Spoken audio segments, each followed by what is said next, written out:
আমার মদিনার কামলিওয়ালা দয়াল নবী রহমাতুল লিল আলামিন নবী ওই দুরূদ শরীফের ফজিলতের কথা বলতে যে আমার নবী বলেন, উম্মত রে, ও আমি নবীর উম্মতের দলেরা, যেই ব্যক্তি দুনিয়াতে আমি নবীর প্রতি যত বেশি দুরূদ শরীফ আদায় করবে, জান্নাতের মধ্যে সে আমি নবীর তত কাছাকাছি থাকবে। বলেন সুবহানাল্লাহ। আপনারা বলেন, আমরা সবাই নবীজির সাথে কাছাকাছি জান্নাতে থাকতে চাই কি চাই না? আমার নবী বলে, যেই ব্যক্তি আমি নবীর প্রতি যত বেশি দুরূদ শরীফ আদায় করবে, ওই ব্যক্তি আমি নবীর তত কাছাকাছি জান্নাতের মধ্যে থাকবে। বন্ধুরে, ও আমার নবীর উম্মতের দলেরা, মনোযোগ দিয়া শুনবা। আমার দয়াল নবীর দুরূদ শরীফের শুধু এই ছোট্ট একটা ফজিলত না, আমার নবী বলেন, উম্মত রে, দুনিয়ার জমিনের মধ্যে যেই ব্যক্তি আমি নবীর প্রতি একবার দুরূদ শরীফ আদায় করবে, আমার আল্লাহ তাআলা ওই ব্যক্তির জন্য জান্নাতের মধ্যে একটা বৃক্ষরোপণ করবে, জান্নাতের মধ্যে একটা গাছ লাগিয়ে দিবে। ইয়া রাসূলুল্লাহ, ইয়া হাবিবাল্লাহ, নবী গো, আপনার কাছে জানতে চাই, জান্নাতের মধ্যে গাছ লাগাইলে আমার লাভটা কি হবে? আমি জানতে চাই, ও কমলগঞ্জ এবং এই চিতলিয়া, বকশিটিলা এবং আশেপাশে এলাকার বাবাজিরা, বন্ধুরা, আমার নবী যে বললেন একবার দুরূদ শরীফ আদায় করলে জান্নাতের মধ্যে একটা গাছ লাগানো হবে, আপনার লাভটা কি হবে?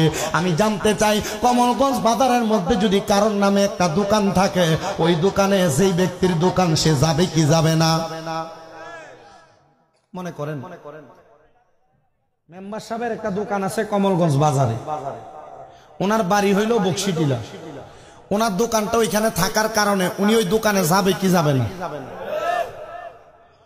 নবীজি বললেন, একবার দুরূদ শরীফ আদায় করলে জান্নাতের মধ্যে তার জন্য একটা গাছ লাগানো হয়। ইয়া রাসূলুল্লাহ, কেন? আমার নবী বলেন, ওই গাছটার মধ্যে যতগুলা পাতা থাকবে, কাল হাসরের ময়দানে তোমার আমার নেক আমল গুলা যখন ওজন করা হবে, নেক আমলের পাল্লাটা হালকা হবে আর বদ আমল গুনার পাল্লাটা ভারী হইয়া যাবে। ওই গাছের মধ্যে যতগুলা পাতা থাকবে, ওই পাতার পরিমাণ সওয়াব তোমার নেক আমলের পাল্লার মধ্যে তুলে দেওয়া হবে। জোরে জোরে কোন সুবহানাল্লাহ। বন্ধুরে, আমার মনের মধ্যে একটা চিন্তা লাগলো, আমি চিন্তা করলাম, জান্নাতে তো আমার গাছ আছে, কিন্তু গুনাহ বেশি হওয়ার কারণে না আমি দোজখে যাইতেছি। ওই সময় আল্লাহর কাছে বলবো, আল্লাহ, আমার তো জান্নাতের মধ্যে একটা গাছ আছে, আল্লাহ, আমি একবার আমার জান্নাতের গাছটা দেখতে চাই। জান্নাতে যে তোমার নামে একটা গাছ আছে, কয়বার দুরূদ পড়লে? বলেন না, কয়বার দুরূদ পড়লে? জান্নাত, মা বোনরা মনোযোগ দিয়ে শুনবেন, কারণ আপনারা তো জান্নাতে যাওয়ার জন্য অনেক চেষ্টা করেন, নেক আমল করেন। নবী বলেন, একবার দুরূদ পড়লে একটা গাছ জান্নাতে রোপণ করা হয়। একবারের বেশি যদি 100 বার পড়েন, 100টা গাছ রোপণ করা হবে। ওই সময় আল্লাহর কাছে বলবেন, আল্লাহ, জান্নাতের মধ্যে তো আমার একটা গাছ আছে, আল্লাহ, আমি তো ওই গাছটা দেখতে চাই, হয়তো আমি জাহান্নামী। আল্লাহ বলবে, যেহেতু তোমার জান্নাতের মধ্যে গাছ আছে, তাহলে তুমি জান্নাতে দেখে আসো তোমার গাছটা। আপনারা অনেকে আল্লাহর নবী ইদ্রিস পয়গম্বরের কথা শুনেছেন, উনি জান্নাতের মধ্যে ঢুকছেন আল্লাহর অনুমতি নিয়ে, আবার বাইর হয়ে আসছেন, জান্নাতে একটা জুতা রাইখে আসছেন। ইদ্রিস নবী আবার ওই জুতার জন্য যাইয়া জান্নাত থেকে বাইর হয় নাই। আপনি আমি যদি আমাদের জন্য জান্নাতের মধ্যে গাছ লাগানো থাকলে ওই গাছটা দেখার জন্য একবার জান্নাতে যাই, আমার গাছ যদি জান্নাতে থাকে, গাছ তো জান্নাত থেকে সরানো হবে না, তাহলে আমরা বেশি বেশি দুরূদ শরীফ আদায় করলে ওই গাছটা যেখানে থাকবে, আমরা জান্নাতের গাছের তলায়ও যদি বসবাস করতে পারি, আপনারা বলেন, আমরা ওই জীবনটা পাইয়া লাভ হবে না লস হবে? জোরে বলেন না, লাভ হবে না লস হবে? এই জন্য বাবারা, বন্ধুরা, আসেন আমরা ওই দুরূদ শরীফটা পইরা পইরা আমাদের জন্য জান্নাতের মধ্যে কয়েকটা বৃক্ষরোপণের ব্যবস্থা করি। আর জোরে পড়ে, আল্লাহুম্মা সাল্লি আলা, জোরে, মাওলানা মুহাম্মাদ ওয়া আলা আলি সাইয়্যিদ। নবীজি আপনার ভালোবাসায় জীবনের গুনাহ জড়ে যায়, নবীজি আপনার ভালোবাসায় ওয়াইসাল করনি জুব্বা পায় আল্লাহুম্মা সাল্লি আলা জুরে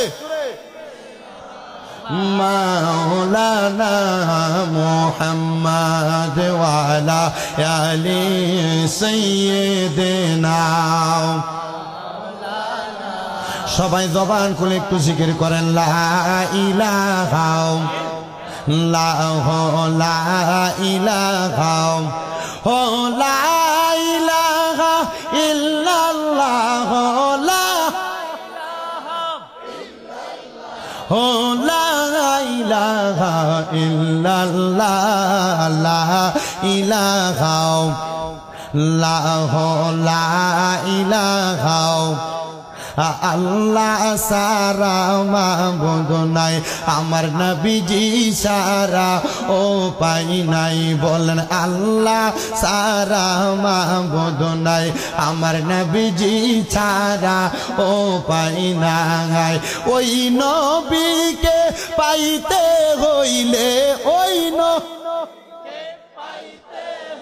লেওনি আল্লাহর দয়া চাইলা ইলাহা লা ইলাহা নামাজ রোজা চাইর না মা বাবার খেদমত চাইর না বলেন নামাজ রোজা চাইর না মা বাবার খেদমত চাইর না আমার নবীর দরদ বইল না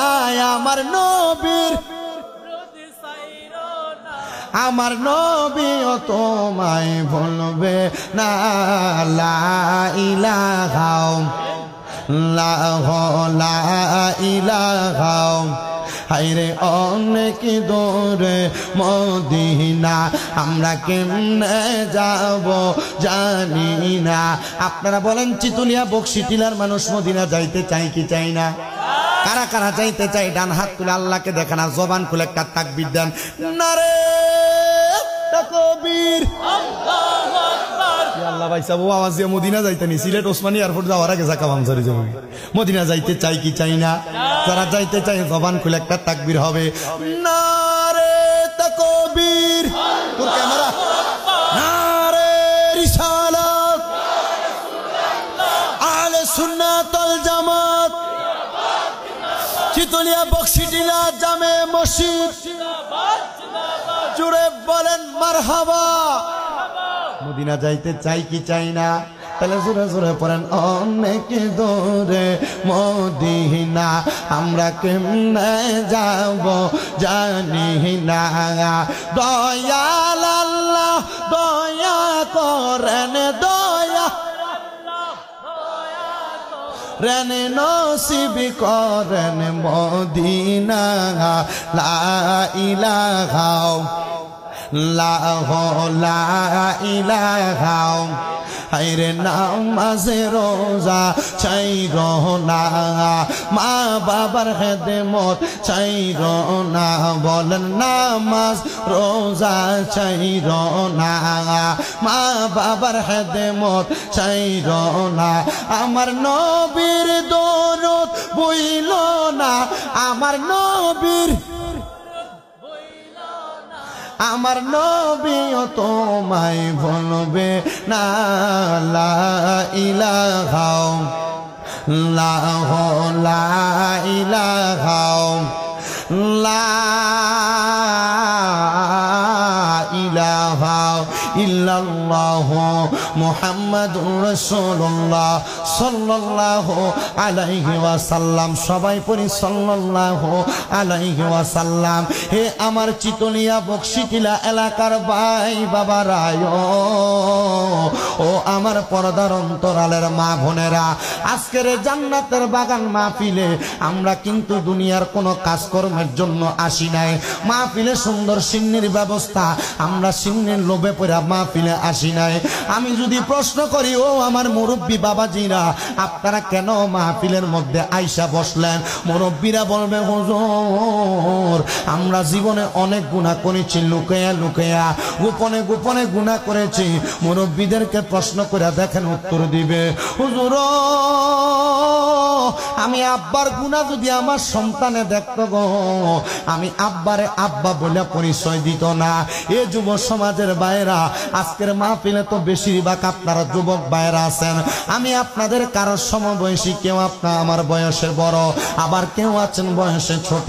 চিন্তা করে দেখেন, আপনার আমার জীবনে যত গুনাহ, আমরার গুনাহগুলা যদি আমরার জনম দুঃখী মা দেখতো, আমরারে কিন্তু সন্তান বলে পরিচয় দিত না।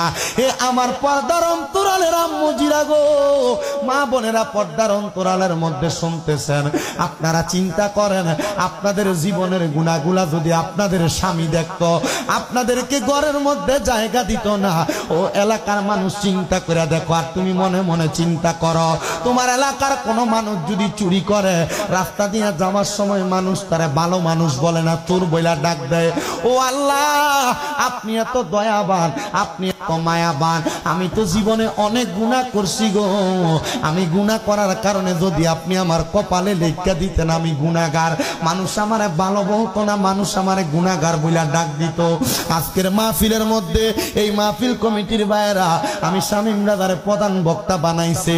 মুসলমান, আপনাদের সবার কথা ছেড়ে দিলাম, আমি শামীম রাজার জীবনের গুনাহ যদি আপনারা দেখতেন, আল্লাহর কসম আমার মনে হয় আমার প্রধান বক্তা বানাইবেন দূরের কথা, এই এলাকার মধ্যে আপনারা ঢুকতেও দিতেন না। কিন্তু ওই মনিবের দরবারে শুকরিয়া, ওই মনিব আমার আপনার গুনাহগুলা গোপন করে রাখছে। আল্লাহ, আমার গুনাহগুলারে তো আপনি গোপন করে রাখছেন। আমার গুনাহগুলার কথা চিন্তা করলে আমার কাছে বড় ভয় লাগে, আমার কাছে বড় ডর লাগে। এই জীবনের গুনার কারণে না জানি আমি জাহান্নামের অতল গহ্বরে পুরা থাকি। এই গুনাহগুলার কারণে না জানি আমি জাহান্নামের আগুনের মধ্যে জ্বলতে থাকি। আল্লাহ পাকের বান্দারা, আমার নবী রাহমাতুল লিল আলামিন নবী বলে, উম্মত রে, জীবনে যত গুনাহ করো না কেন, আমার আল্লাহ তো বলছেন লা তাকনাতু মির রাহমাতিল্লাহ।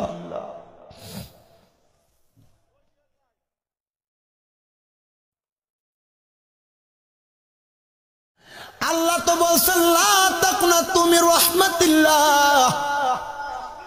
আল্লাহ রহমত থেকে নিরাশ না হওয়ার জন্য জীবনে এত গুনাহ করার কারণে যদি আপনি আমার আল্লাহর কাছে একটা বার হাতটা বাড়ায়া বলেন, আল্লাহ জীবনে অনেক গুনাহ করেছি, এই গুনার খবর যদি এলাকাবাসী জানতো, আমার সমাজ থেকে পঞ্চায়েত থেকে দূর দূর করে তাড়াইয়া দিত গুমনি।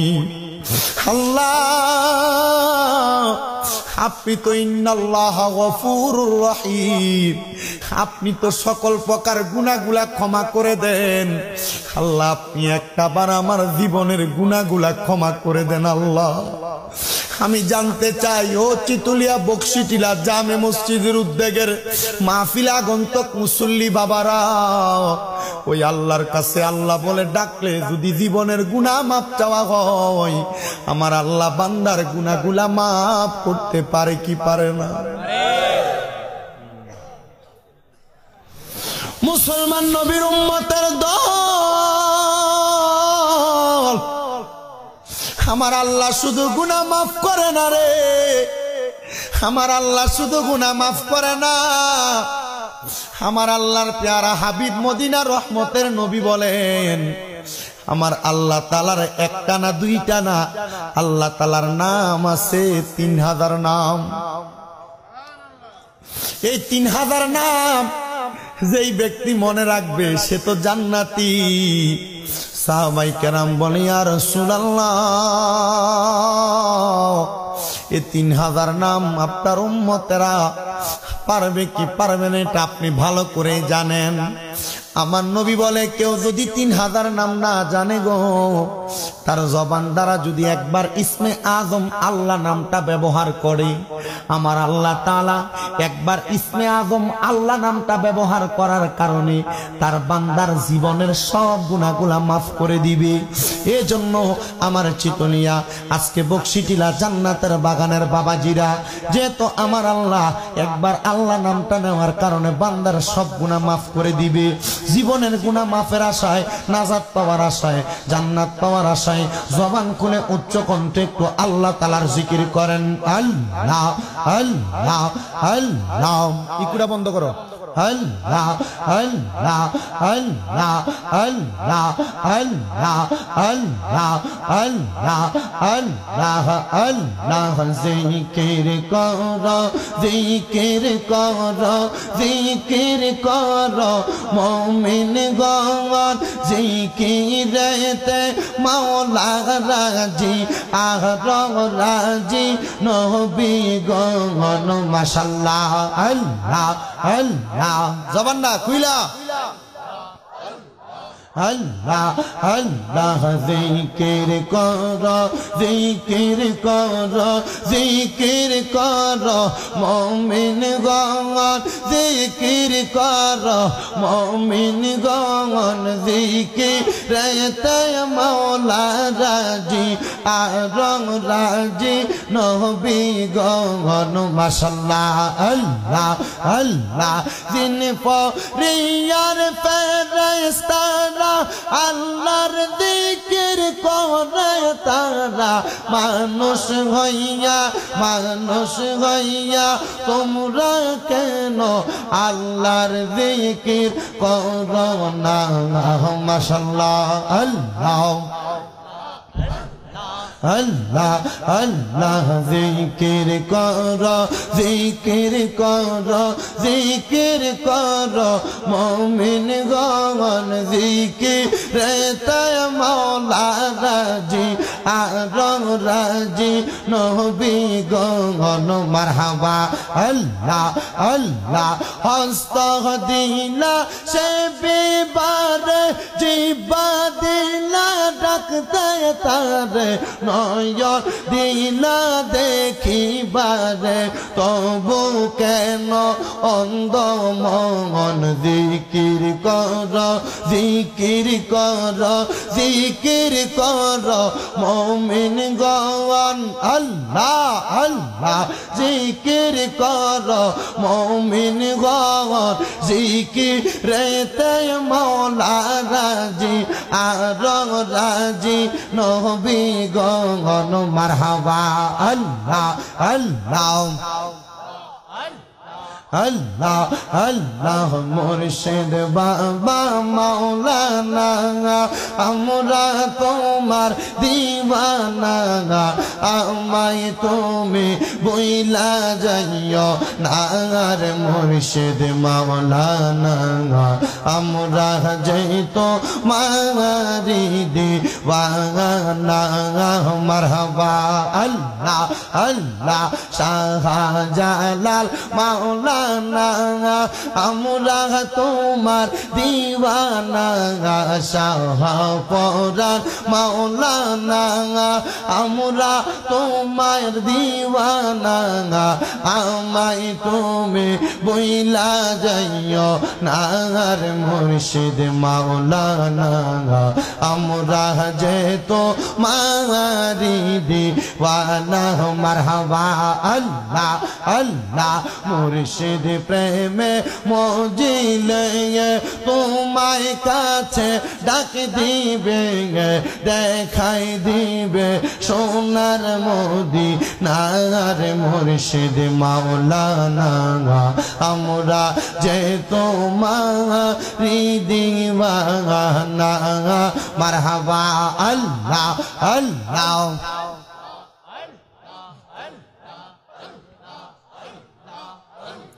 লা